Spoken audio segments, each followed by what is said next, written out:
and blesses and blesses again. How do you explain? How do you describe a love that goes from east to west and runs as deep as it is wide? You know all our hopes, Lord, you know all our fears, and words cannot express the love we feel, but we long for you to hear. So listen to our heart beats the surge, hear our spirit sing, hear us sing a song of praise, a simple song of praise. Those you every note you have me. We will use the words we know to tell you what an awesome God you are. But words are not enough to tell you of our love, so listen to our heart. If words could fall like rain from these lips of mine. Isang mapagpalang gabi po sa lahat. Welcome po sa ating Hope Meeting Virtual. Isang oras po na tayo ay muling magkakasama. Mapagpala po tayo sa mga awit ng papuri sa Diyos at makapakinig ng patotoo ng isa nating kapatid kung paano narasan niya ang pag-ibig at biyaya ng Diyos at higit po sa lahat ang pagpapahayag ng katotohanan mula sa aral ng Biblia na patuloy na magbabago ng ating buhay. At nawa po ay lalo tayong makasunod sa kalooban ng ating Panginoong Hesus.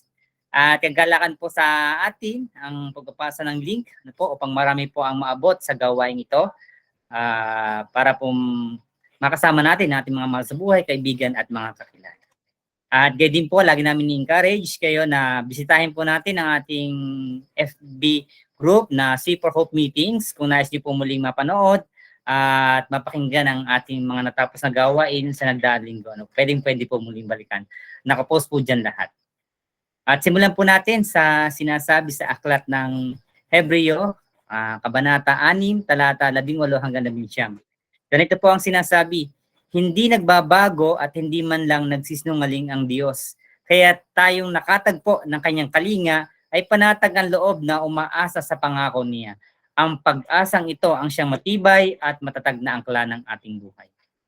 At ngayon po, tinatawagan ko po ang ating mission Department Head at Igay Mendoza para sa kanyang pagbati.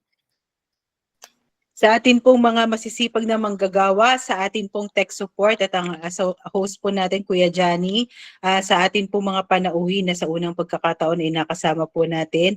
At sa mga regular po nating nakakasama tuwing Huwebes, ang mga kapatid po natin sa ECC, ABCF, C4, at sa iba pang mga Christian churches at sa ating mga magulang at mga kaibigan. Welcome po sa ating virtual Hope Meeting. Ang ministeryo po na naglalayong makapaghatid ng totoo at mapanghahawakang pag-asa na mula sa Panginoon at sa kanyang mga salita. Hangad ko po na bawat isa po sa atin sa gabing ito makaranas po ng kagalakan, kalakasan at kapayapaang mula po sa Diyos at sa kanyang mga salita. Sa Diyos po ang papuri. Yan, thank you po Madam Gay sa iyong pagbati. At sa pagkakataong ito, nais ko pong ibahagi kung ano po ba ang Hope Meeting at bakit po tayo nagkakaroon ng ganitong gawain. Ang Hope po ay stands for Household Opportunities, Presentation, and Experience. At ang C4 Hope Meeting po ay naglalayon na maibalita ang makapangyarihang pagkilos at mensahe ng Panginoon sa komunidad, maibahagi ang galak na nadarama dahil sa biyaya ng Panginoon, at layunin na mahamon po ang bawat isa na tumugon sa Panginoon at makibahagi sa buhay na may pagpapahalaga sa Kanya at sa Kanyang kalooban. Kaya naman po sa bawat isa na narito, maraming salamat po sa inyong pakibahagi at dalawin po namin na maranasan natin ang pag-ibig at biyaya ng ating Panginoong Hesus sa buhay ng bawat isa sa atin. Ngayon naman po, tayo ay imawit sa atin, Panginoon. Awitin po natin si Jesus, Haring Walang Hanggan.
isa pumumuli nating kabataan ang magpapahayag ng patotoo sa atin, si Ranger Shanaya de la Peña po, at susundan po ito ng handog na awitin ng ating kapatid Lemuel Gulapa. Magandang gabi po sa bawat isa. Ako po si Shanaya B. de la Peña, taga San Rafael, Santo Tomas, Batangas. Pangalawa sa anak na Jessie at Lori de la Peña at apo nila ni Lola Nita, na magpapatotoo ngayong gabi. Ang uri po ng buhay ko dati ay mabilis matangay ng mundong ito. Napakahilig ko po sa Korean drama at K-pop. Palasagot po ako sa aking mga magulang, nagmumura at wala man lang pagpapahalaga sa Diyos. Napapagalitan po ako ng aking mga magulang kasi palagi po ako nakatutok sa cellphone. Hindi po ako nakakagawa ng mga gawaing bahay, kaya lagi po kami nag-aaway ng aking ate. Noong nag-pandemic, nagkaroon po ng pag-aaral ng salita ng Diyos sa aming lugar, sa pangunguna ng aking tita Nila. Lahat po kaming mga pamangkin ay kanyang inimbita, kaya nakaparinig po kami ng salita ng Diyos. 2 beses sa isang linggo ay nakakadalo po kami ng gawain. Una ay ang sambahayan tuwing linggo at pangalawa ay ang SBC o Small Biblical Community. Doon po, unti-unting nabuksan ang aking puso at nakilala ko po ang Panginoon. Ibinahagi sa akin ng aking mga tita at lola na ang kaligtasan ay tanging sa Panginoon lamang nagmula, kaya doon ko po tinanggap ang Panginoon bilang sariling tagapagligtas. At noong July 31, 2022, ay sumunod na din po ako sa tubig ng bautismo bilang pagsunod sa Panginoon. Bagamat hindi pa po ganap ang aking pagbabago, patuloy kong ninanais ang makasunod sa kanyang kalooban. Ngayon po, LTV po akong nakakasama sa ROSBC at Rohi Kamustahan, kasama ang mga kapwa ko kabataan na kung saan sama-sama kami nag-aaral ng salita ng Diyos. Malaki rin ang naitulong ng Rohi dahil dito pinapaliwanag na huwag namin sayangin ang buhay sa mga bagay na walang kabuluhan. Nalaman ko din po na kailangan ko ang Panginoon hindi lang sa panahon ng mga biyaya, kundi ganoon din sa mga pagsubok na dumadating sa aking buhay at sa aking pamilya. Ang hamon po sa bawat isa sa kapwa ko kabataan ay dapat nakilala natin ang Panginoon na siyang kailangan natin sa ating mga buhay para hindi tayo maligaw at matukso na madarayang mundong ito. Salamat po sa bawat isa. Sa Panginoon ko po binabalik ang papuri at pagsamba.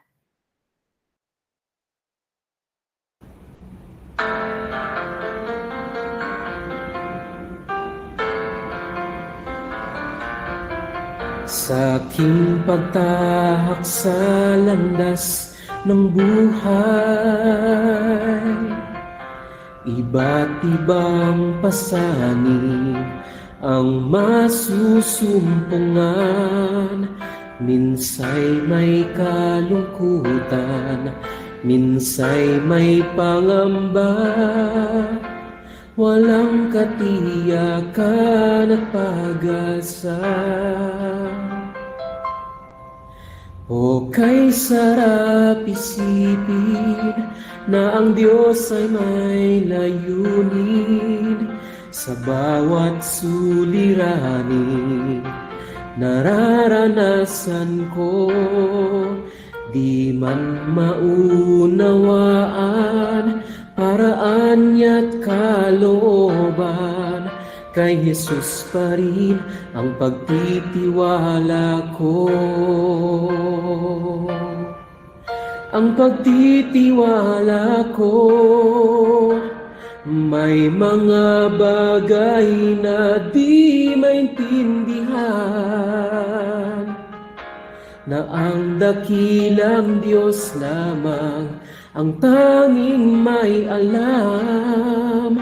Subalit nung si Kristo ay nakilala ko, isip na payapa'y aking natamo.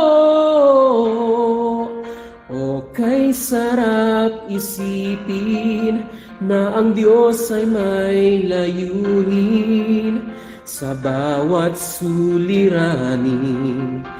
nararanasan ko. Ang puso ko'y panatag sa biyaya niya't kalinga. Kay Jesus pa rin ang pagtitiwala ko.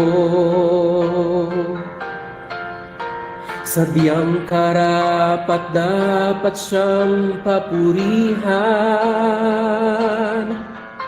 Ang buhay at lakas ay ilalaan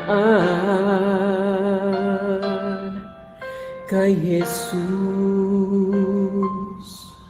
O kay sarap isipin na ang Diyos ay may layunin sa bawat suliranin.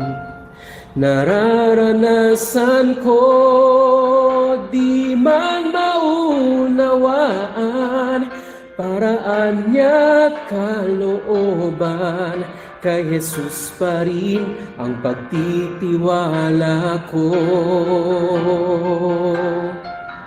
Ang puso ko'y panatag sa biyaya niya't kalinga.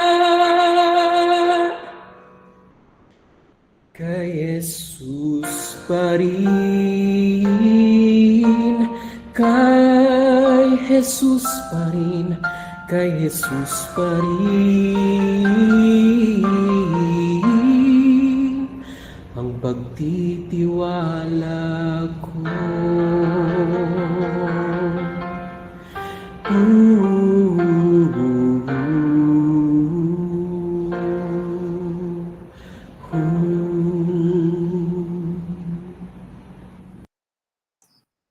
Yan, maraming salamat po sa ating kabataan, Shania. Kagalakan po sa ating komunidad na makapakinig ng mga patotoo ng ating kabataan sa C4. At salamat din po sa gawain at ministeryo ng Rohi, upang higit na lumalim po ang relasyon ng ating mga kabataan sa ating Panginoong Hesus. At salamat din sa ating kapatid Lemuel sa kanyang talento at pag-awit na ginagamit sa paglilingkod. At ngayon naman po, ihanda natin ang ating puso't isipan. Pakinggan po natin mabuti ang mensahe ng Panginoon na ihahatid ng ating lingkod, Brother Rex Mendoza. Mailayunin ng Diyos sa ating mga buhay.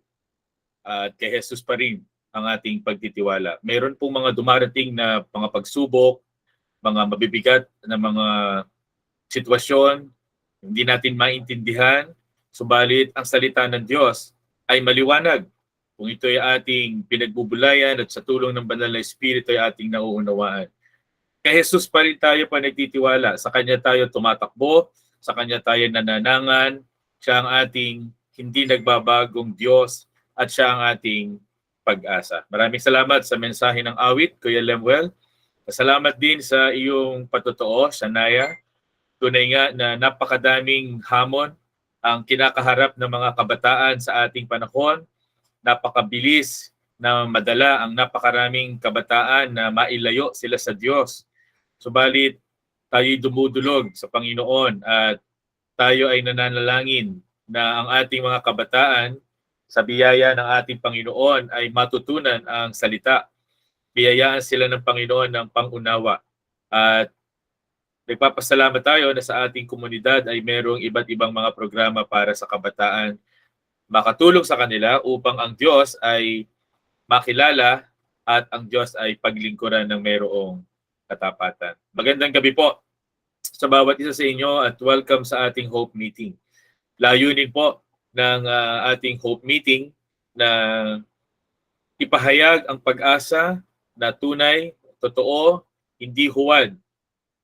Isang pag-asa na pangwalang hanggan na tanging Diyos ang makapagbibigay at paliwanag na itinuturo ng kaniyang mga salita. Kagalakan namin na makasama ang bawat isa sa inyo sa gabi pong ito.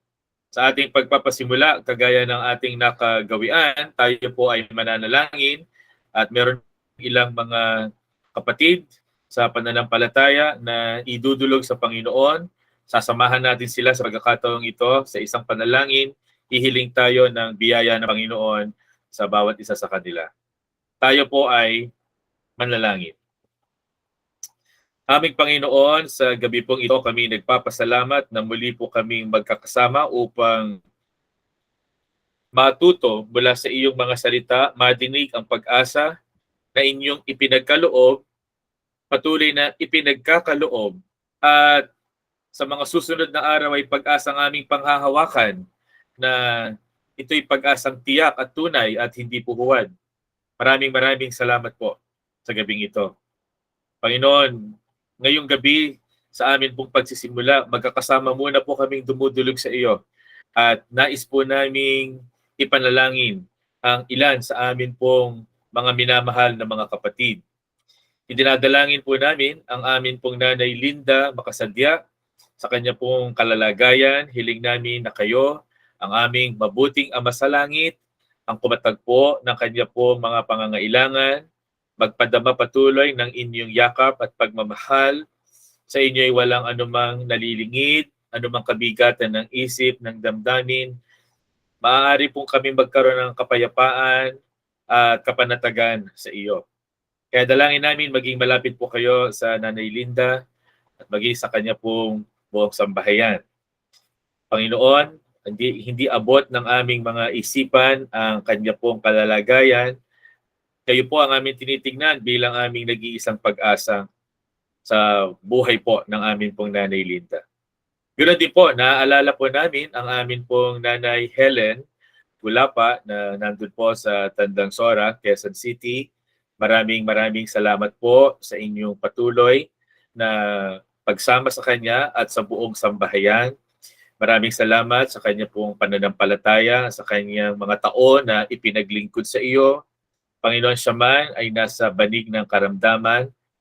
Kayo po ang aming tinitingnan bilang tanging nakakaalam ng kanya pong kalalagayan, Panginoon, ang kanya pong mga nararanasan. Panginoon, walang anuman na nalilingid sa inyo. Ang aming pong dalangin, patuloy na yakapin din po ninyo siya, Panginoon, ipadama ang inyo pong mabiyayang pagkalinga. Hindi lamang po sa Nanay Helen, kundi sa buong sambahayan ng mga Gulapa, sa kanya pong mga minamahal na anak na nag-aalaga at patuloy na nagpapakita kanilang paggalang, pag-ibig, malasakit. Panginoon, maging malapit ka po sa bawat isa sa kanila. Maraming salamat sapagkat kayo po ang kanilang nagiging kalakasan. Panginoon, amin ding idinadalangin ang aming mga kapatid na mayroon pong karamdaman.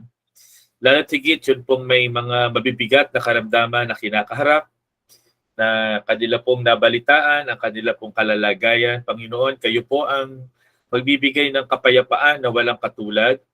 Panginoon, dumadalangin po kami, huwag mawawala sa kanilang isip at puso ang pag-asa sa iyo. Panginoon, maunawaan po nila na walang anumang pangyayari sa buhay po nito na hindi po ninyo kalooban. Dalangin namin na bibigyan niyo sila ng karunungan sa patuloy na mga pagpapacheck up.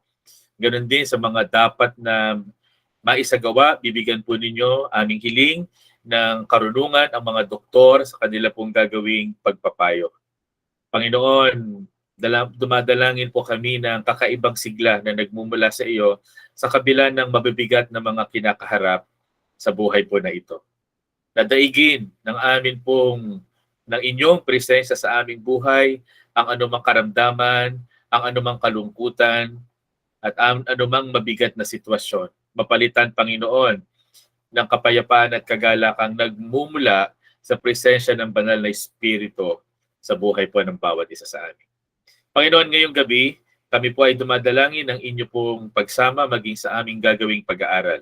Hiling namin na katagpuin po ninyo ang pangangailangan ng bawat isa.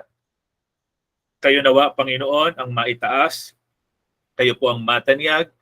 Igawad po ninyo ang inyong mayamang habag sa amin, Panginoon, na mabuksan ang aming isip at puso. Ito po ang aming dalangin sa pangalan ng amin pong Panginoong Jesus. Amen. Nagpapatuloy ang atin pong pag-aaral. Tinatalakay po natin para po sa taon po na ito at malapit na tayong magtapos sa taong 2022. Submitted to God's Word, standing strong against the world. So, kumusta na po tayo sa ating pamumuhay sa halos patapos na po na 10 buwan ngayong 2022 Natutunan na po ba natin ang tunay na pagpapasakop sa Diyos at sa kanyang mga salita? Nakita na po ba natin kung papaanong ang mundo po na ito ay mapanlinlang, napakaraming hamon yung ating kinaharap. Pero lagi pong nandun ang ating Ama sa Langit, ang Diyos, na siyang tumutulong sa atin at nagiging kapanatagan po natin at pag-asa. Tayo po ba ay mayroon na ng isang aktibo, mabunga at lumalalim na relasyon sa ating Panginoong Hesukristo? At ang kanya po bang mga salita ay gabay natin sa bawat araw? Kung kaya't nakakasumpong po tayo ng tamang direksyon sa atin pong mga buhay.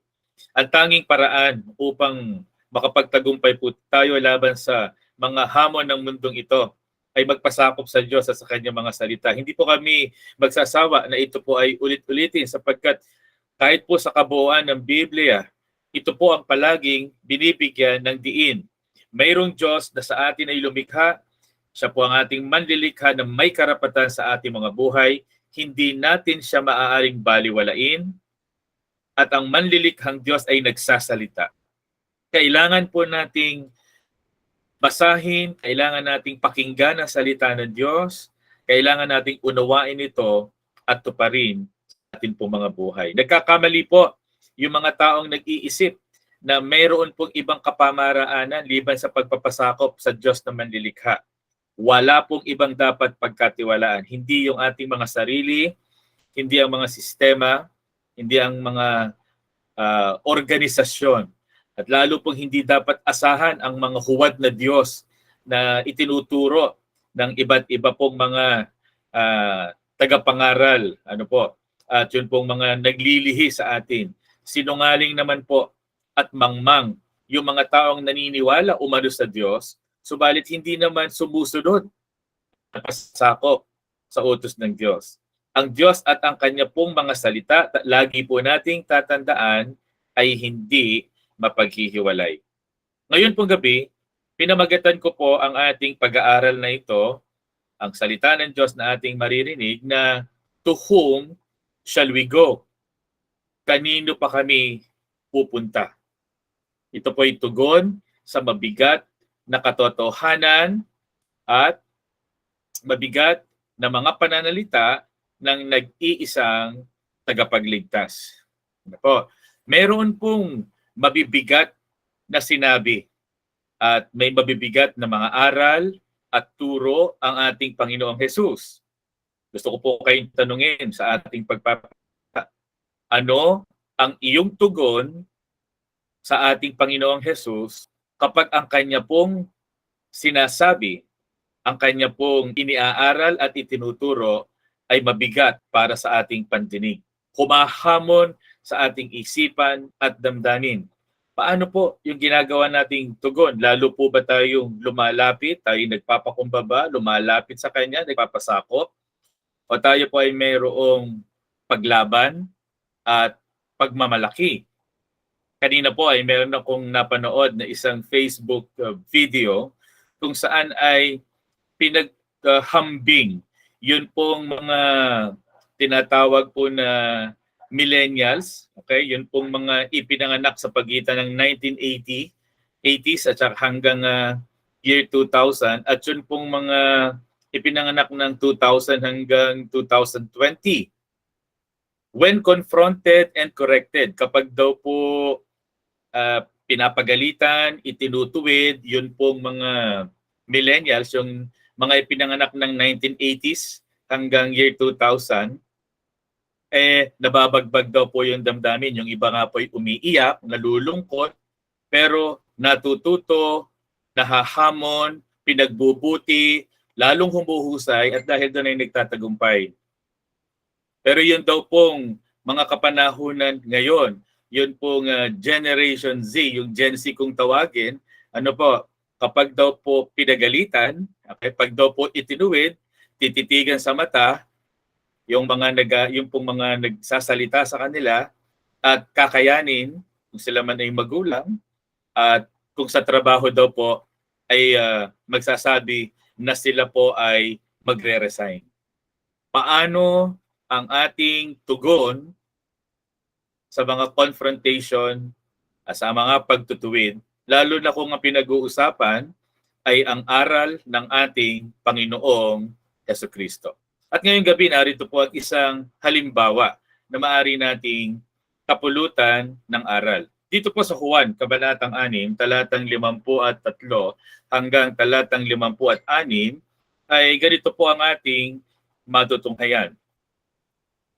Sinabi ni Jesus, "Pakatandaan ninyo, malibang kainin ninyo ang laman ng anak ng tao at inumin ang kanyang dugo, hindi kayo magkakaroon ng buhay. Ang kumakain ng aking laman at umiinom ng aking dugo ay may buhay na walang hanggan at muli ko siyang bubuhayin sa huling araw. Sapagkat ang aking laman ay tunay na pagkain at ang aking dugo ay tunay na inumin. Ang kumakain ng aking laman at umiinom ng aking dugo ay nananatili sa akin at ako naman sa kanya." Pagpalain po ng Panginoon ang pagkabasa ng kanyang mga salita. Kapag tinignan po natin ang bahaging ito ng kasulatan, Aklat ng Juan, Kabanatang 6, makikita po natin na yung mga naunang talata ay tumatalakay sa isang pangyayari sa buhay ng Panginoong Hesukristo. Isa pong tampok dyan ay yun pong lumakad si Jesus sa ibabaw ng tubig.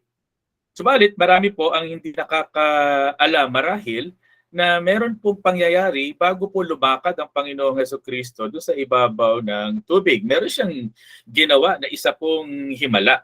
Ano po? Siya po ay nagpakain ng napakaraming tao sa pamamagitan ng ilang piraso ng tinapay at isda. At kanya pong sinabihan ng kanya pong mga alagad na pumunta ng Capernaum, sumakay po ng bangka ang kanyang mga alagad, naiwan ng Panginoong Jesus at nakita po siya ng mga tao na naiwan at nakita din po ng mga tao na umalis yung kanyang mga alagad. Subalit, mapapansin po natin kapag binasa natin yung Biblia, yung pong bagong tipan na sumunod ang Panginoong Jesus, kung kaya nga po nangyari na siya po ay nakita ng kanyang mga alagad na lumalakad sa ibabaw ng tubig. Alam na po ninyo ang istorya. At hindi po yon ang diin natin ngayong gabi. Ano po? Kasi ang nangyari po doon, sumunod ang Panginoong Jesus, kinaumagahan, siya po ay hinahanap ng mga tao. Nasaan na si Jesus? Nakita nila na umalis yung mga alagad, hindi naman kasabay si Jesus. Kaya nang mapansin nila na wala na si Jesus doon sa kanilang kinaroroonan, ay sumakay din sila ng kanilang bangka at pumunta sila ng Capernaum. At doon nga po, nakita nila ang Panginoong Hesukristo. At tinanong nila ang Panginoong Hesukristo, "Kailan pa po kayo dito?" At sinabi sa kanila ng Panginoon, "Hinahanap ninyo ako hindi dahil sa aking kapangyarihan na gumawa ng mga himala." Sabi niya ang Panginoong Jesus, "Hinahanap ninyo ako kasi kayo ay ang hinahanap ninyo ay yung nakatikim kayo ng tinapay at kayo ay nabusog." At sinabi ng ating Panginoong Hesukristo na sa kanila ang isang napakagandang paalala, huwag ninyong pagsikapan yung mga pagkaing nasisira. Huwag yan ang pagsikapan yung kamtin, kundi yung pagkaing hindi nasisira at nagbibigay sa inyo ng buhay na walang hanggan. Iyan ang ibibigay sa inyo ng anak ng tao, sapagkat siya ang binigyan ng Diyos ng ganitong karapatan. Na-rebuke po itong mga Hudyo na ito na sumunod sa kanya at hinahanap siya dahil daw sa tinapay na ibinigay ni Jesus at ipinakain sa kanila. At nagtanong ang mga tao na ito, sabi nila, ano po ba ang dapat naming gawin upang matupad namin ang ipinagagawa ng Diyos? Kaya po ngayong gabi, nais ko rin tanungin yung bawat isa sa atin. Ito din po ba yung ating tanong? Nagtatanong din po ba tayo, ano ang dapat kong gawin para talaga matupad ang ipinagagawa ng Diyos? Kasi marahil yung iba sa atin, ang tagal nang nakikinig ng mga pangangaral mula po dito sa Hope Meeting o kapag linggo, nakakarinig tayo ng pangangaral mula sa iba't mga organisasyon at mga samahan. Pero alam natin sa atin pong sarili tayo ay mayroong malaking pagkukulang, hindi natin nagagawa kung ano yung kalooban ng Diyos. Ngayon po, nais natin tingnan, kagaya po nitong mga Hudyo, sila yung nagtatanong. Tinanong nila ang Panginoong Jesus, ano po ba ang dapat naming gawin? Verse 28, upang aming matupad ang ipinagagawa ng Diyos. Ito po ang sagot ng Panginoong Jesus. Ito ang ipinapagawa sa inyo ng Diyos. Sumampalataya kayo sa sinugo niya. Okay. Sinasabi niya ng Panginoong Jesucristo, kilalanin niyo ako na isinugo ng Ama. Nagtanong po ulit itong mga Hudyo. Sabi nila sa Panginoong Jesus, ano pong himala ang maipapakita niyo sa amin upang sumampalataya kami sa inyo? Ano yung inyong gagawin para paniwalaan namin kayo? Alam po ninyo, yung aming mga ninuno kumain ng mana. Binigyan kasi sila ni Moises ng tinapay na galing sa langit. Mukhang talagang mahilig sa tinapay itong mga Hudyo. Ano po? Tinapay pa din ang issue. Sinasabi na ni Jesus yung dapat nilang gawin. Kilalanin si Jesus, pero sa kanila, tinapay pa din yung makapagbibigay ng kabusugan sa kanilang mga tiyan. Ganon din po sa ating buhay ngayon. Merong mga tao na ang issue pa din sa kanila kung ano yung makapaglalaman ng kanilang tiyan, makapagpapasaya sa kanilang pamumuhay dito sa mundo. Hindi yung kilalanin kung sino ang Diyos at isagawa kung ano ang sinasabi ng Diyos. Kaya po sumagot ang ating Panginoong Jesucristo. Una, sabi po ng Panginoong Jesus, tandaan ninyo hindi si Moises ang nagbigay sa inyo ng tinapay. Yung aking Ama sa langit ang nagbigay sa inyo ng tinapay. Dahil ang tinapay na galing sa Diyos ang bumababa mula sa langit at nagbibigay buhay sa sangkatauhan. Sumagot na naman po itong mga Hudyo. Sabi nila, bigyan po ninyo kami ng tinapay na to. Ito po, ang mabigat na sinabi ni Jesus. Ako ang tinapay na nagbibigay buhay. Ang lumalapit sa akin, hindi na magugutom kailanman.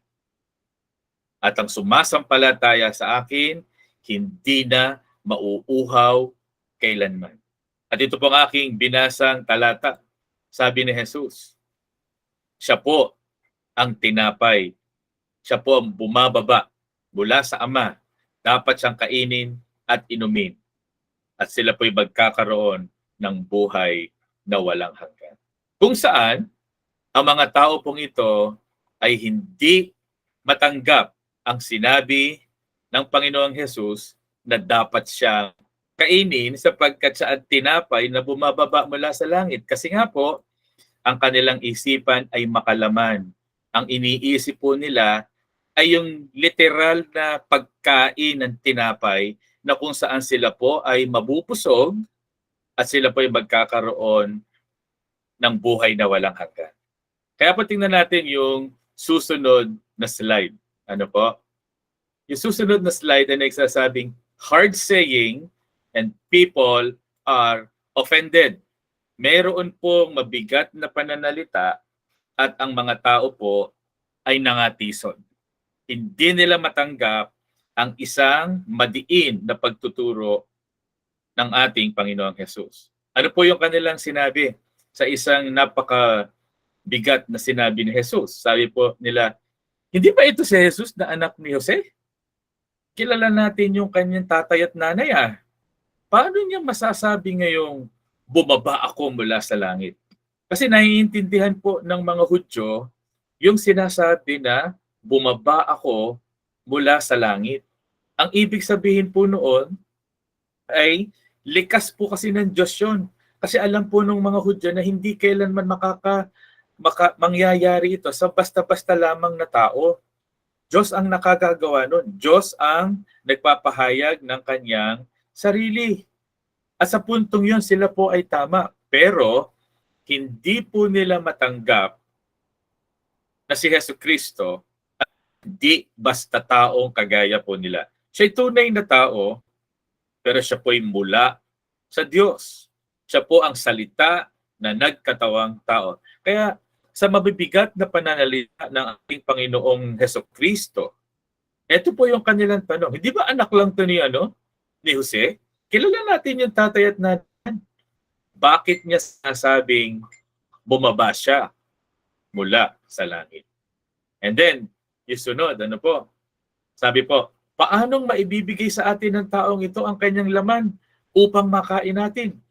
Kita po ninyo yung yung takbo ng kanilang isipan. Hindi po nila maunawaan yun pong mga bagay na espiritual dahil punong-puno po ng mga kaisipang at damdaming makalaman. Hindi espiritual ang kanilang isipan. Mamaya, titingnan po natin yung kaibahan ng mga pinagpala, yung pang mga taong tinawag. Pero dito po, may mabigat na pananalita, hindi lamang po sa hindi nila matanggap, hindi rin po nila maunawaan. And then, sabi naman po, noong kanyang mga alagad, sabi ng mga alagad na po ni Jesus, yung mga tagasunod na ni Jesus, verse 60, narinig ito ng kanyang mga alagad at marami sa kanila ang nagsabi, mabigat na pananalita ito. Sino ang makakaunawa nito? Marahil sila po ay hulog na yung loob kay Jesus dahil nakita nila yung kapangyarihan. Nakita nila na mahusay magturo si Jesus. Nakita nila ang mga himala ng ating Panginoong Hesukristo, ang kanyang mga pinagaling. Pero ngayon, sa mabigat na pananalita, sabi nila, mahirap tanggapin to, mabigat masyado ito. Sino ang makakaunawa nito?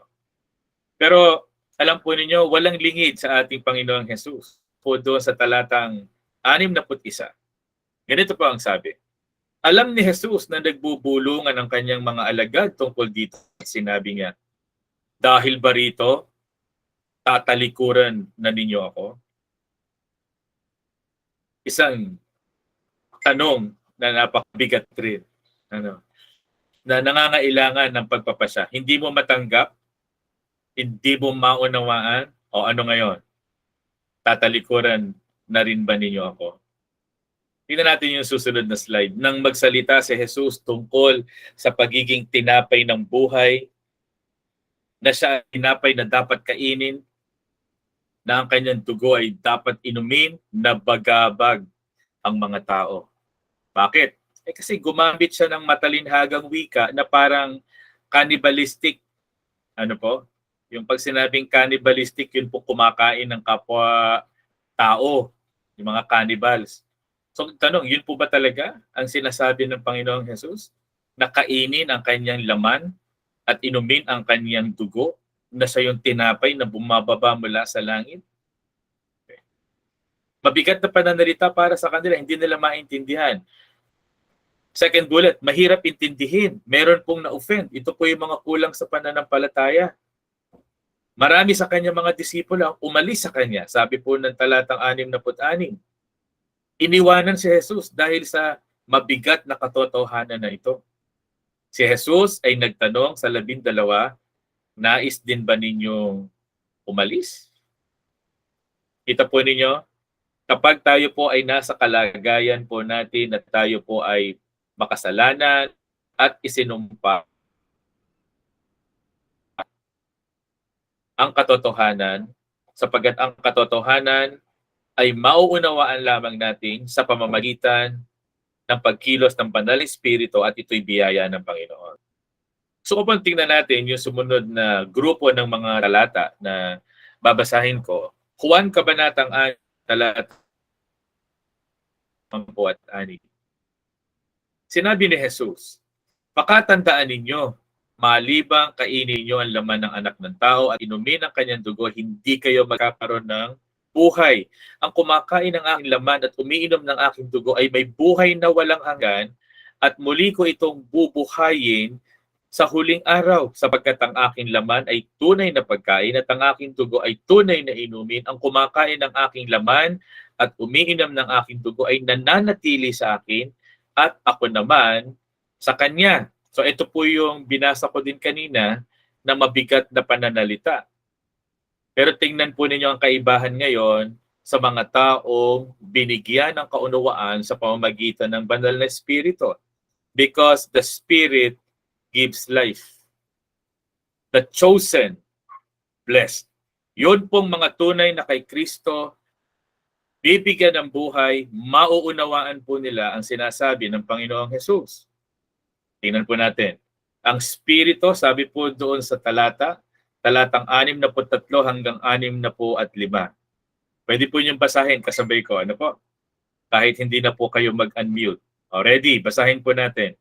Ang Espiritu ang nagbibigay buhay. Hindi ito magagawa ng tao. Ang mga salitang sinabi ko sa inyo ay Espiritong nagbibigay buhay. Yun po ang dahilan. Kaya po nabigatan, kaya hindi sila makasunod, kaya sila tumalikod, ay dahil hindi po nila naiintindihan sa pamamagitan po ng kanilang makalaman na isipan at damdamin. Subalit, sa pamamagitan ng banal na Espiritu, doon po tayo makakaunawa. Okay? So, tuloy po natin. Ngunit may ilan sa inyong hindi nananalig sa akin. Alam na ni Jesus buhat pa noong una kung sino-sino ang hindi mananalig sa Kanya at kung sino ang magkakanulo sa Kanya. Idinugtong pa niya. Ito ang dahilan kaya ko sinabi sa inyo, walang makakalapit sa akin malibang ito'y loobin ng Ama. Ito na po yung sagot ni Pedro. Tingnan po ninyo. Isa po ay alagad ng Panginoon. Siya po'y biniyayaan ng kaunawaan sa pamamagitan ng Espiritu. Sumagot si Simon Pedro, verse 68 to 69, sa tanong na tatalikod na rin ba kayo? Ang sagot ni Pedro, Panginoon, kanino pa po kami pupunta? Nasa inyo ang mga salitang nagbibigay ng buhay na walang hanggan. Naniniwala kami at ngayon natitiyak namin na kayo nga ang banal na mula sa Diyos. Kayo po ang banal na mula sa Diyos. Kayo ang salitang nagbibigay buhay na walang hanggan. Hindi mabuksan, hindi kaya po ng iba na tumalikod, hindi matanggap ang isang napakabigat na aral. Hindi po ba mahalaga na pakalimihin ang bawat isa sa atin na naririto sa pag-aaral na ito ngayong gabi? Kung ano yung ating kalalagayan sa Diyos? Napakadami po ang mga tinatawag ang kanilang mga sarili ng mga Kristiyano, subalit mababaw at hindi tunay na nakaunawa. Sabagat hindi sila marunong magpakumbaba. Kung sila may sumusunod, ito ay dahil sa takot lang nila sa impyerno. Dahil gusto nila maging maayos yung kanilang buhay, ay pagpalain ng Diyos. Pero wala po silang malasakit sa kung sino ang Diyos at pagpapasakop at pagsunod at pagbibigay lugod sa Diyos at pagmamahal sa Diyos. Pero magagawa ko pamamagitan ng banal na Espiritu. Tingnan natin yung tugon po ni Pedro. Merong 3 talata at 3 bahagi. Yung kanyang tugon, tanong na, Lord, kanino po kami pupunta? Lord, to whom shall we go? Okay? Sabi niya, kanino pa po? Nasa inyo ang buhay. Di sa inyo po kami, Panginoon.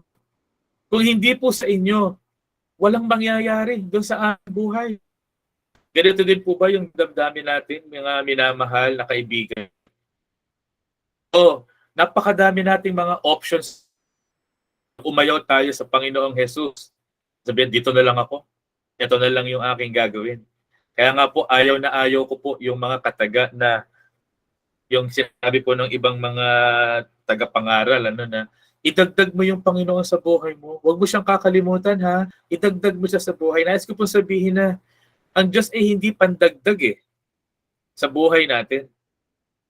Siya po ang buhay natin. Hindi siya pandagdag sa ating mga buhay. At kung siya po ay mawawala, wala pong mangyayari sa atin. Kaya sabi po ni Apostol Pedro, nung tinanong na, kayo ba tatalikod na rin kayo sa akin? Sabi ni Pedro, Lord, kanino po kami pupunta? Kayo lang ang nag-iisang pag-asa. Kaya ngayong gabi, kaibigan, meron ka bang ganitong pagkilala, kaisipan patungkol kay Jesus? Na tanging siya lamang ang makapagbibigay ng kaligtasan, kapayapaan, at kahit ano pang mga pangangailangan natin, siya lamang. Wala pong iba. Inamin niya na si Jesus lamang ang may mga salita ng buhay na walang hanggan. Lord, you possess, sabi niya, the words of eternal life. Nasa inyo ang mga salita ng buhay. At sino mang nagnanais ng buhay makikinig sa Panginoong Jesus, hindi sa opinyon ng mga mang, hindi sa mga haka-haka at kuro ng mga taong walang tunay na malasakit sa Diyos, walang pag-ibig sa Diyos, mga taong makasarili. Ilalantad sila. Kaya nga po ang sabi, ang salita po ng Diyos ay makapangyarihan na tulad ng tabak na magkabila po ay talim, at ito ay naghihiwalay sa mga buto, at sumusuri sa isipan at motibo ng mga tao. Hindi natin madadaya ang Diyos. At sabi ni Apostol Pedro, nasa inyo ang buhay, ang salita ng buhay na walang hanggan. At pangatlo, sa tugon ni Apostol Pedro, sabi niya, ipinahayag niya ang kanilang pananampalataya sa Kanya bilang si Jesus ang Kristo, ang anak ng Diyos na buhay. Ang mga tao po, kadalasan, ay sumusunod sa, ito ay kanilang mga sinusunod. Una, yung opinyon ng nakararami. Kaya dalahin.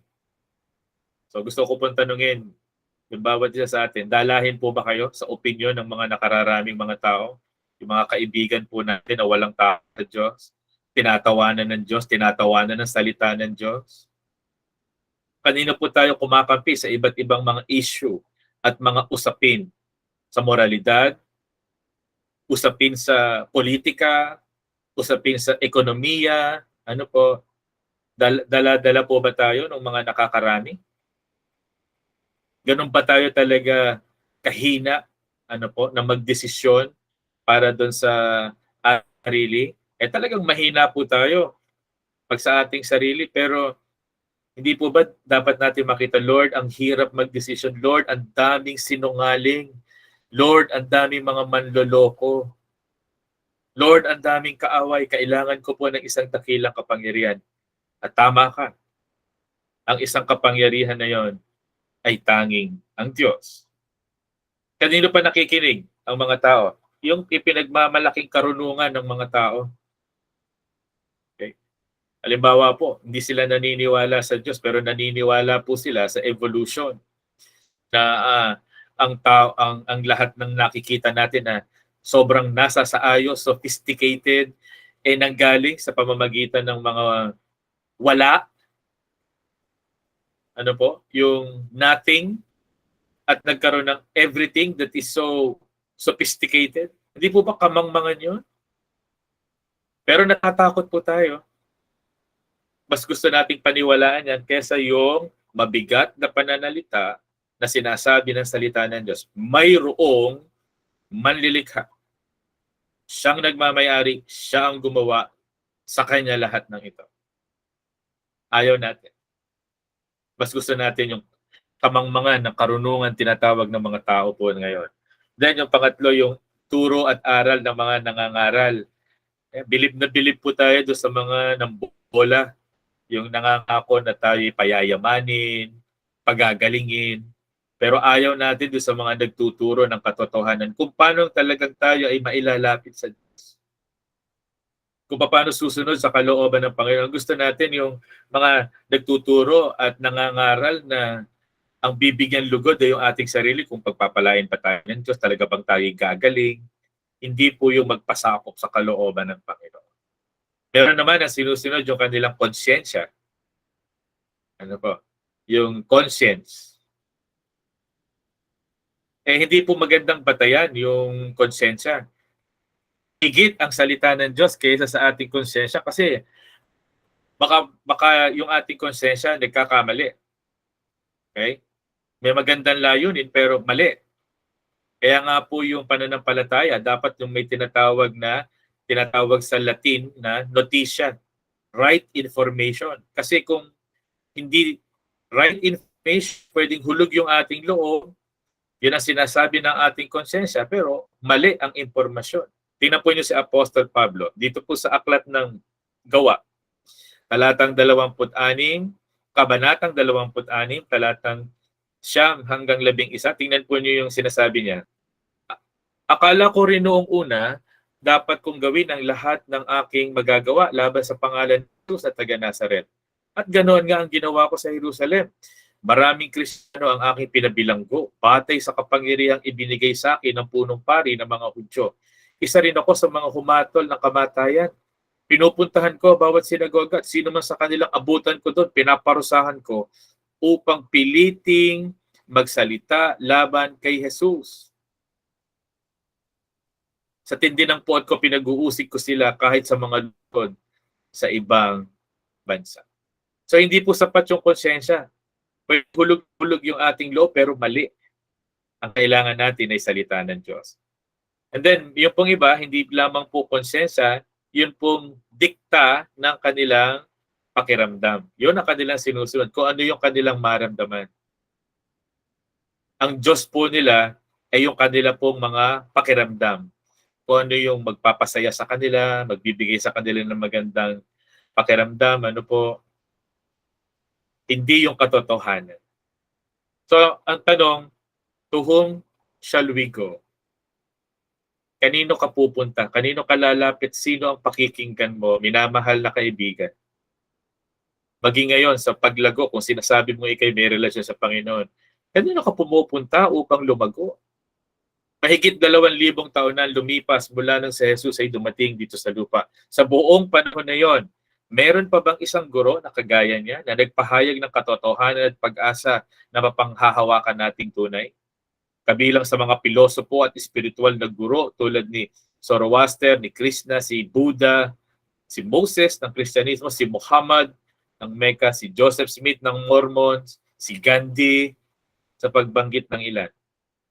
Wala na bang talagang gurong kasing dakila ni Jesus? Ang sagot po, wala na.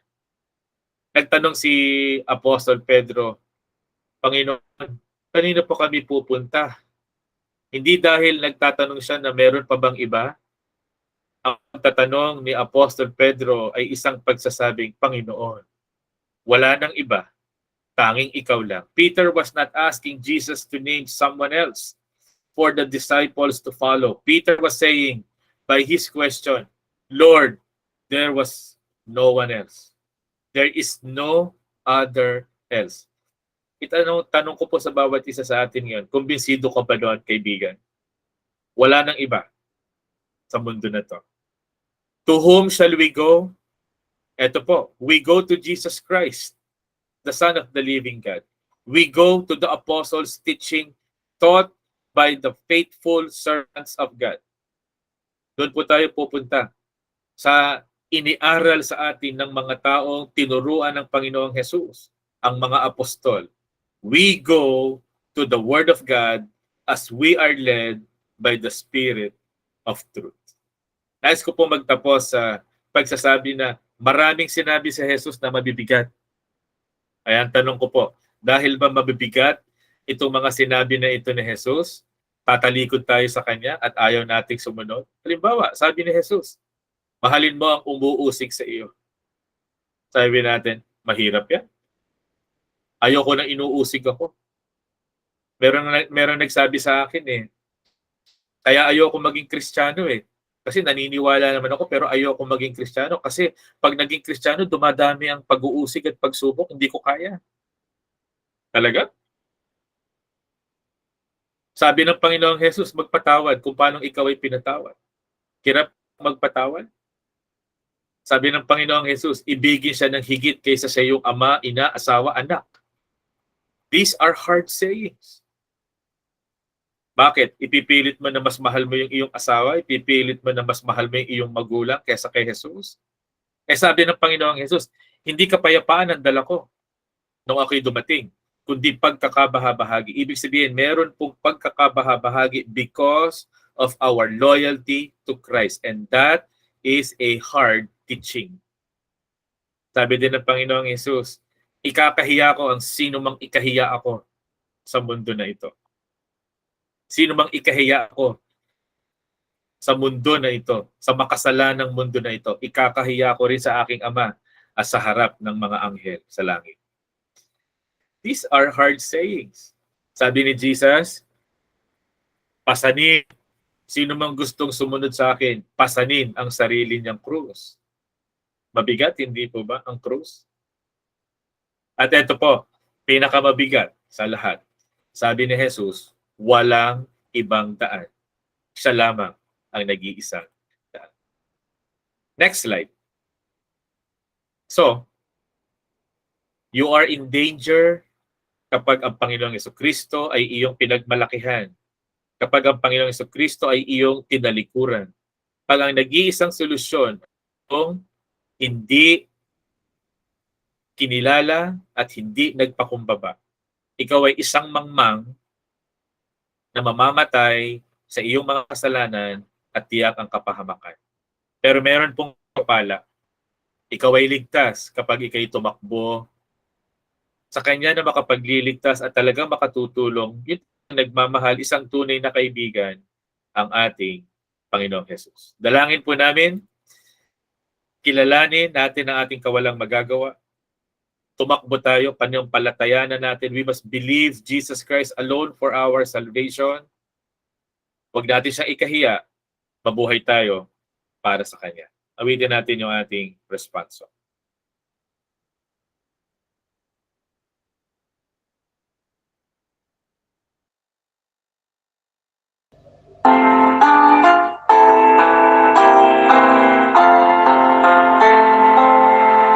Pagmamahal sa akin ni Kristo, di nagmamaliw, di nagbabago.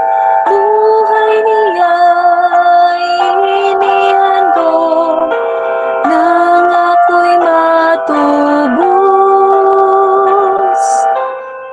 Ako ngayon'y kay Kristo, si Kristo ay akin. Kahit pumanaw sa mundo, at langit ay datnin. Tayo pa ibanalangin. Panginoon, wala po kaming ibang patutunguhan para sa ikaliligtas, para sa ikabubuti, wala po. Tanging kayo lamang. Tulungan niyo po kaming huwag malihis. Tulungan niyo po kaming huwag magmayabang. Tulungan niyo po kaming huwag magkaroon ng lakas ng loob na kayo po'y talikuran. Kahabagan niyo kami. Salamat sa pagkilos ng banal na Espiritu sa aming buhay sa kabila na kami hindi karapat-dapat. Binibigyan po ninyo ng kaligtasan ng inyong mga anak. Tinatawag ang inyong mga tupa. Maraming salamat po. Panginoon, dalangin namin ang amin pong mga pamilya, mga mahal sa buhay, mga kaibigan na hindi po kumikilala sa iyo.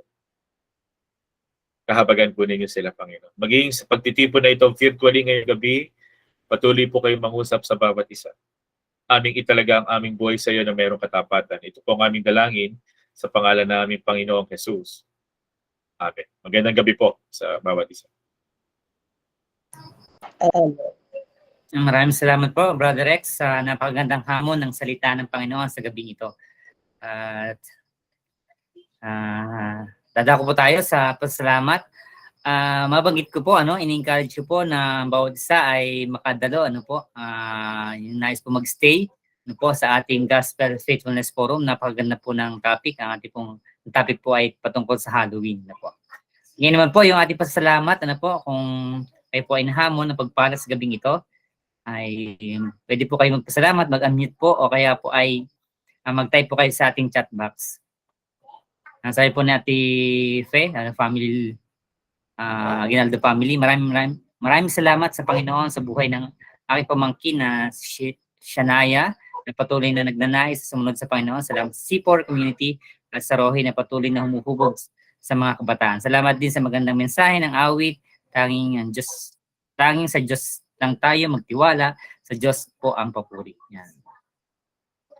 Same link po tayo sa ating sa atin pong Gospel Faithfulness Forum po. Salamat po sa ating mga kapatid na nakibahagi po sa ating Hope Meeting sa gabing ito. Ganun po sa mga kapatid natin po na tumutok po sa ating family life. Tumutok po sa ating virtual po ng Hope Meeting. Ano po? Hindi po family life tuloy. Ayan po. Sige po, inaayahan po ang bawat isa na mag-turn on po ng camera para po sa ating picture taking. Ano po? Ayan.